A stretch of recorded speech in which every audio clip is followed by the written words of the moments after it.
Hey everybody, welcome to Shifty's Club. Well guys, I didn't expect to be talking about Tyrantrum-EX for my uh, episode 1, but things work out. But anyway, I told a guy that I was going to talk about Tyrantrum and I was going to help him out a little. Um, of course, in order to talk about it effectively, I was going to need the help of Dalen Dockery, but unfortunately he is nowhere to be found on the internet whatsoever. So, I mean, So I did what I could with any kind of tournament winning list, although I guarantee you he would not be very supportive of this list I'm about to give you, which was also a city's winning Tyrantrum-EX list. But it's from Florida. The winning list is 2 Tyrantrum-EX, 2 giratina-ex, a 3-3 Bronzong, 2-2 Zoroark, 1 Jirachi, 1 Aegislash-EX, 2 Shaman-EX. Supporter count 4 Professor Sycamore, 2 Lysander, and 1 of Professor Bridges' Observations, Judge Giovanni Schema, and Skyla. Your item count is 4 Via Seeker, 4 Ultra Ball, 2 Level Ball, 2 Battle Compressor, 1 Super Rod. Your tools are 3 Muscle Band, 2 Float Stone. Your stadium's 3 Skyfield. And for your energy, 4 Double Dragon Energy and 7 Metal Energy. Now, there is a lot missing from this list. That would have totally helped this guy. Of course, he said he got lucky from this list. I believe him. Trust me. So basically, with 2 new sets to come out, and then I'm also including Fates Collide, so a 3rd set. So basically, I'm adding in 3 sets, and this is going to be a standard list for Tyrantrum-EX. Now, obviously, you're not going to copy my list and play it at a tournament, but rather you need to use my list to kind of guide you a little bit on how to play it in the current format, because I'm taking into account one of the most deadly cards is going to be coming out in Zygarde-EX. Like I've said before, I don't know if many people heard, but it got its own tool card doing 200 damage with 3 energy. It's basically a G booster, but for itself, which so if you guys know what Genesect and G Booster do, it's basically the same thing. But that's basically the only real matchup that I'm concerned about, because it does 200 damage. So, so here's my list. We're just gonna skip all the chit chat and cheddar. What I've got from that list in the Pokemon line is 2 Tyrantrum-EX, 2 giratina-ex, 3-3 Bronzong, 1 Aegislash, and 2 Shaman-EX. No Zoroark, no Jirachi. Now there's a good reason for that. Jirachi was around to kind of counter those decks with special energy. However, there are way too many ins and outs to what I have already, to where I don't even really need Jirachi. People just assume that they're going to need it, but there are decks that can play around this very easily. There are many different options for getting around Jirachi and getting away from Jirachi. I mean, Jirachi is going to see so little play in the regional championship, nationals, and worlds, just because of, well, this next set, some of the newer sets that just come out. But keep in mind, this is from a breakthrough format, so no breakpoint, no generations, no Fates Collide. So in my other 2 Pokemon are 1 Hydreigon-EX and 1 Hoopa-EX. Hoopa, obviously, because the only Pokemon you don't run EXs of are Bronzong. Hydreigon-EX because I believe it's better than Zoroark. If you just play even a couple switch in the deck, it's much more effective, because basically Zoroark is a target, and if all you have is basically a Zoroark with a float stone, then basically, like I said before, target, and they can just drag anything up they want. The guy ran no switch, no way to get that thing out of the active spot, no AZ, nothing other than float stone. So basically, Zoroark gets knocked out, there's no true way to start moving things around. And with Pokemon like Hydreigon, your two main attackers are both dragons, so if they drag anything else out, chances are it's going to be either Shaman or it's going to be a Bronzong. Now, my supporter line is very different. I'm going to take into account a Fates Collide format as well. 3 in, 3 Professor Sycamore, and for most decks I'm going to equal the number in Sycamore, usually at 3. Most people are going to be stupid enough to try to play 4 in, 4 Sycamore. It doesn't work, trust me. 2 Lysander, 1 AZ, 1 Skyla, 1 Giovanni Scheme. I play AZ in this deck. That's way too obvious. If you get a bad start, throw the AZ out right away. Pick up Shamans, pick up Hoopa-EX. I mean, just things you don't need. Pick them up. If you have Stranded EX with no energy and your opponent's already attacked it, AZ it. But basically, I believe AZ is just as good as any other one supporter card, and any deck that runs Shaman or a lot of these other setup Pokemon really do need AZ, because you can't just count on someone counting your Sky Field, which is I run 4 of my stadium. So I've already got to that. You can't just count on them to counter Sky Field to get rid of Shamans and Hoopas. I tell people this to tell them that most of the time you're going to want to find ways to keep your original bench steady, because Skyfield is basically a counter stadium. You could choose basically anything, but when you're setting up things like Hoop and Shaman, you're going to discard them if they get rid of your Skyfield. But if they bring in Parallel City, you're basically going to have to keep 2 Bronzong and 2 attackers, which is crazy. And it really depends on the deck, how you play that out. Your tool cards have changed a bit. Now you have 3 Fighting Fury Belt and 2 Floatstone. Yes, I still do run Floatstone. Remember, Bronzong is basically the one Pokemon that has to be out on that field that is not a dragon type. Tyrantrum, Giratina, and Hydreigon are all dragons. All have to be on the field at some point for this strategy to really kick off, because then you have a dual option threat in order to emphasize weaknesses and exploit bad matchups. Aegislash obviously is a good attacker, but is very situational. So I only run 1. So things like Floatstone only run in 2s, because you can attach 1 of Bronzong. My item count goes like 4 VS Seeker, 4 Ultra Ball, 1 Super Rod, 2 Switch, 2 Battle Compressor. Now, notice that I took out the level ball and put in Switch. Now, there's a reason I took out level ball, is because literally there is nothing other than, Bronzor. literally the only cards that can be brought out by level ball. So it really doesn't make sense to have its own spot. If I was going to do this, I would probably put Pokemon Fan Club in there and then throw Evosodas. It'd make it so much easier. Because no one wants to be discarding Pokemon or just looking for this one guard. So, but that's basically the item line. And then I pretty much have the exact same energy count for Double Dragon 7 Metal. Of course, there are tons of other ways to run this deck. Depending on your metagame, the other different cards you could play around with is obviously Zoroark. You can obviously play around with that. I wouldn't play Shaman or Jirachi in this format. Not at all.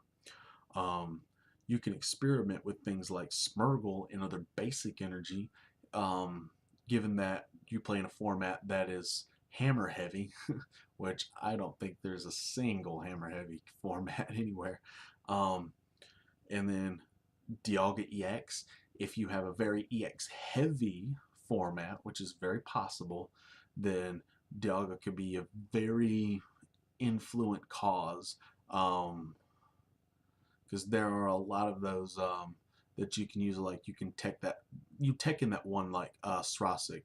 Um, I'm not even sure if I even mentioned Srasic, but it's in there. I just now realize that. But anyway, that one Srasic can basically get rid of the float stone.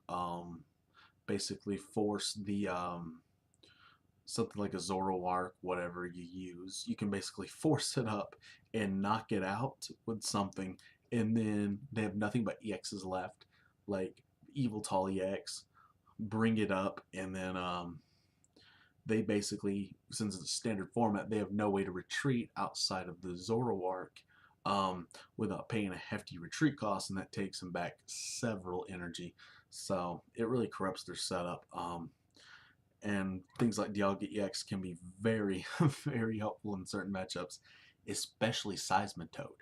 If they play an only Seismitoad attacking deck, one Tech Dialga can shut them down. Completely shut them down, which is pretty cool. um, but other than that, the only other one thing is those of you who play in formats that are literally nothing but Night March. And these Night March decks like to play around with basic energy cards.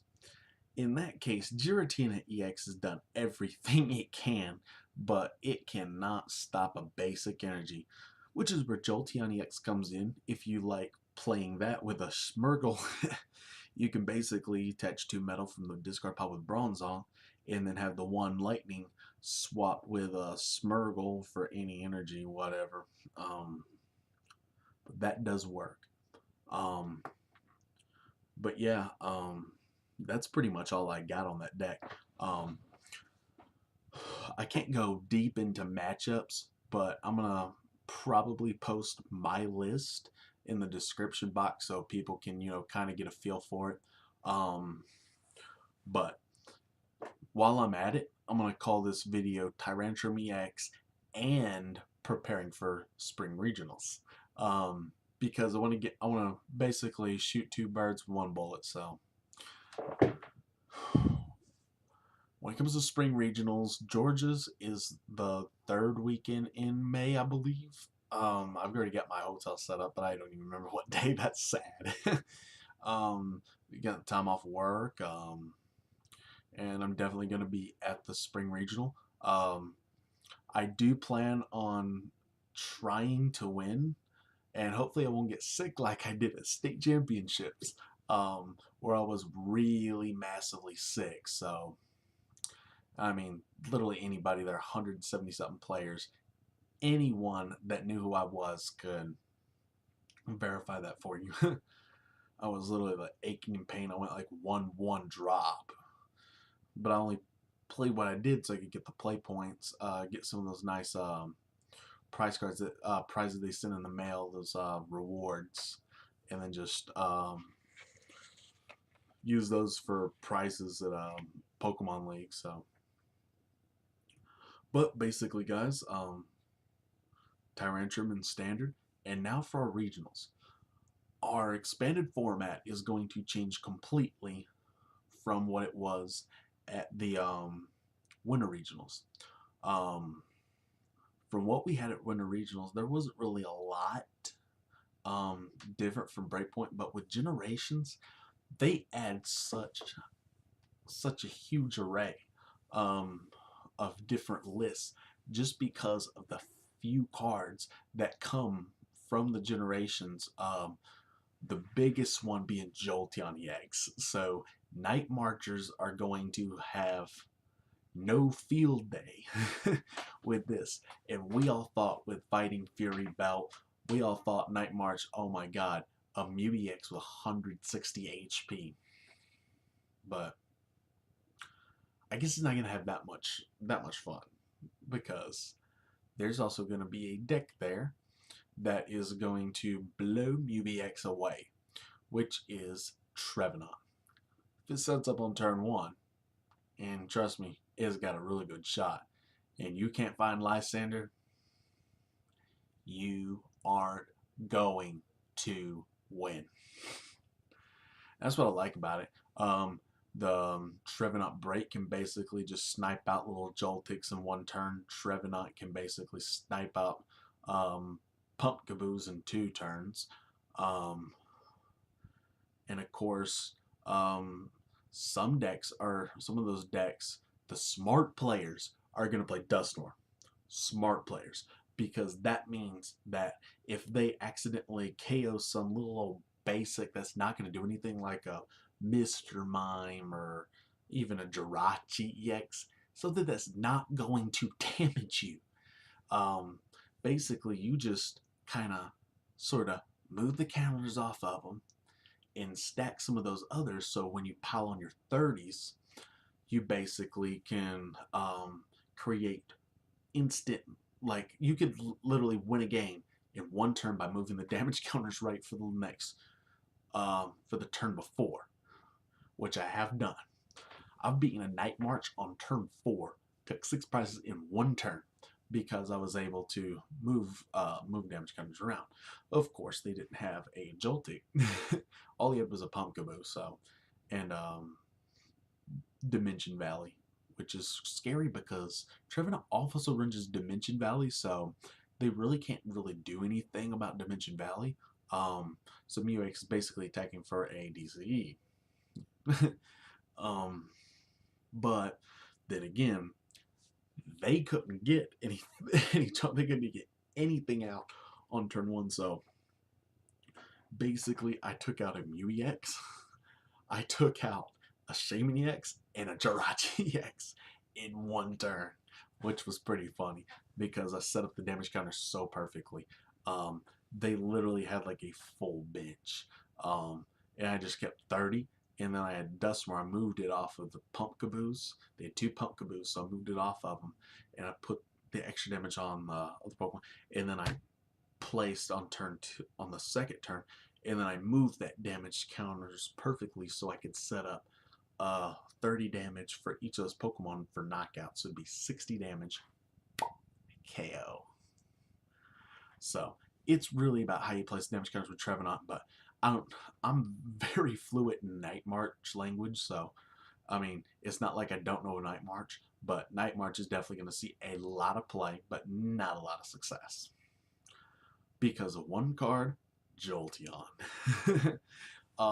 Jolteon is basically Mega Rayquaza's best friend and expanded, because it literally gives you a prayer against Night March. That's literally like a miracle.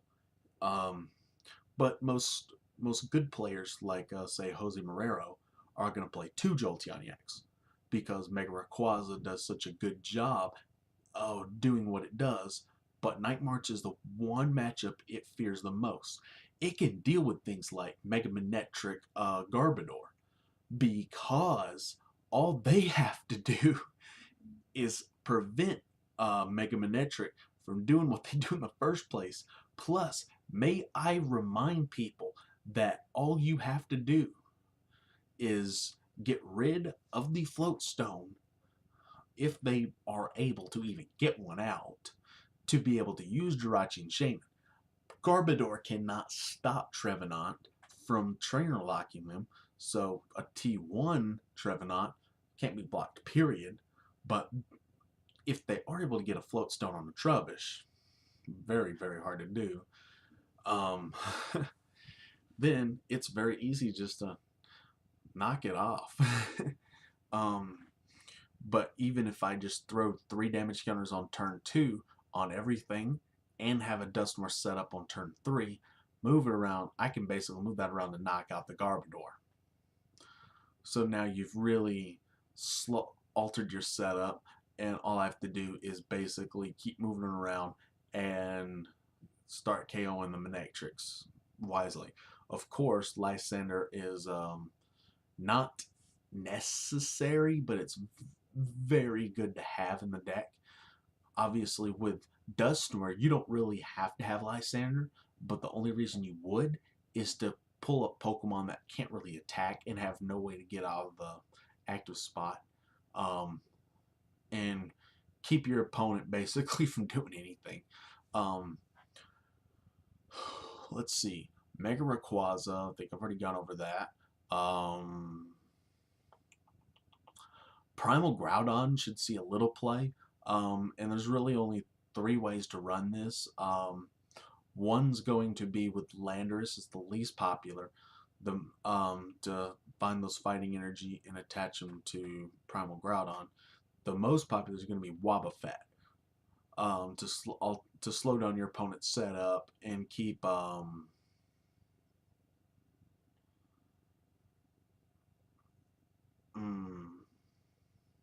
what am I looking for? Basically, to prevent anything from doing anything. Um, like here's one thing: Wobbuffet prevents abilities except for those of Psychic Pokemon.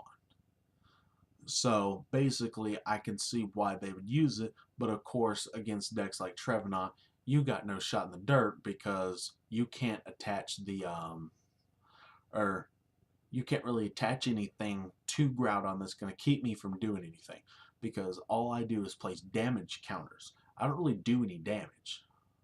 Whereas opposed to like things like Garbodor, Garbodor is basically going to lock you. It's going to prevent you from using your ability because Garbodor's got that item attached to it. Of course, without being able to play items, there's no way that Garbodor is going to be able to set up against Trevenant if they can't get the items out in the first place. So, um, it's basically a weird, crazy cycle. But like I said, it's like I said though, Garbodor's got no shot. Like it can't ability lock Trevenant because Trevenant's going to lock it out of its items, which is the only way for it to activate Garbotoxin. So imagine how Wobbuffet feels being able to block everything but Psychic Pokemon. Garbodor, Trevenant, Dusknoir. I mean, it's just crazy. But Primal Groudon does have a shot, and I think if any player can do it at Georgia Regionals, it's going to be Nathan Brower, by far. And if he doesn't run Primal Groudon for Georgia Regionals, I guarantee you something's wrong. But, yeah. And then I'm going to go back to another guy, Kyle Warden. I know him pretty well. Basically, a nice, if he plays it, Gengar Wobbuffet would be a very, very good idea for regionals because of all the different spread matchups you have.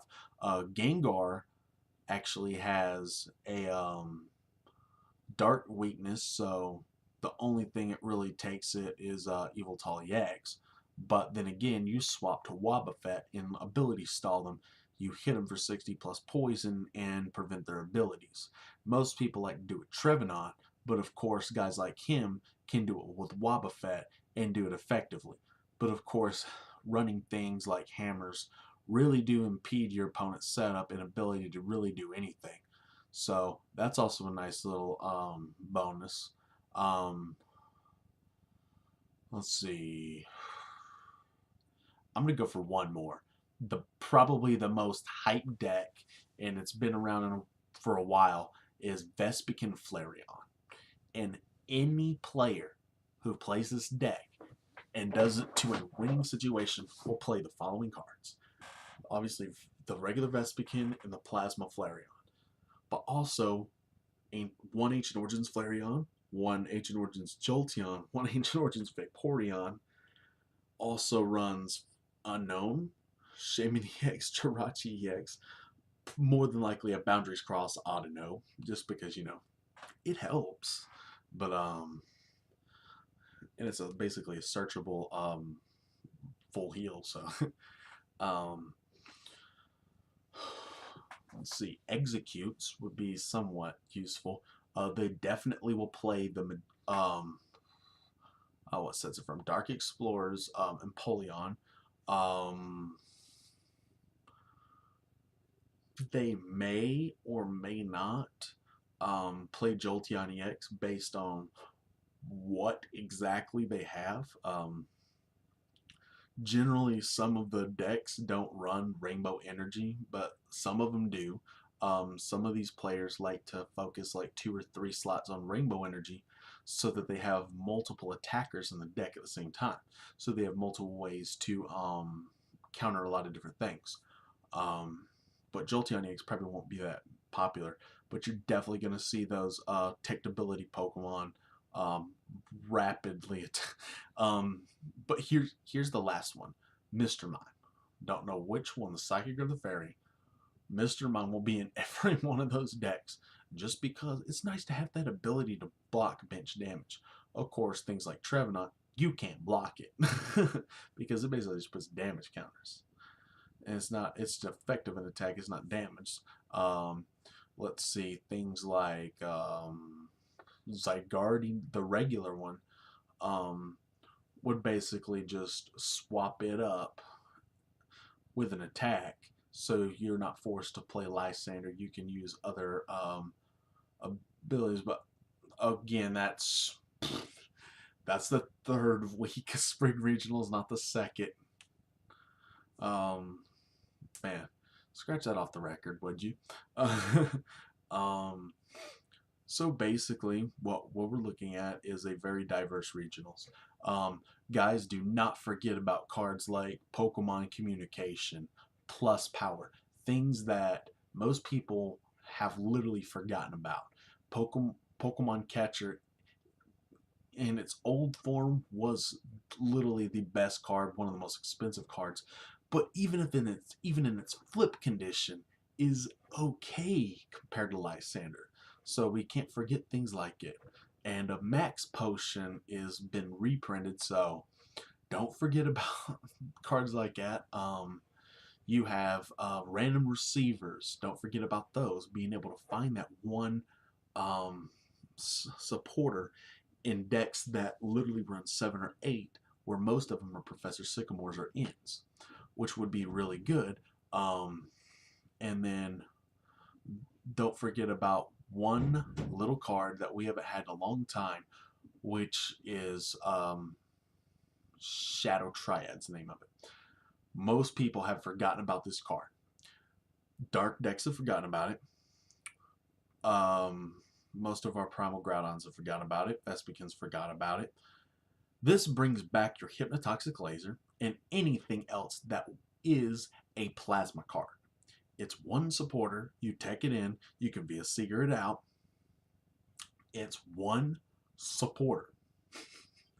I don't know how much simpler I can put that. But basically, that's basically it for the cards that we really need to remember, because they're finding lower and lower counts as we move along in Pokemon, but they're still great cards. Like, for example, 4 Pokemon Communication inside of a deck that runs a fourth or a third of their deck are nothing but Pokemon. You gotta run 4 Communication as opposed to Ultra Ball, unless your objective is like Flare or Vespiquen Flareon, where you have to get Pokemon on this card pile. But like I said, that's all I got. 30 minutes. I guess you guys pretty much enjoy that. So thanks for watching Tyrantrum-EX in the standard format, and ahead to look at our spring regionals. And I thank you guys for watching. If you haven't subscribed, make sure to subscribe. Post any comments you have in the comment section down below.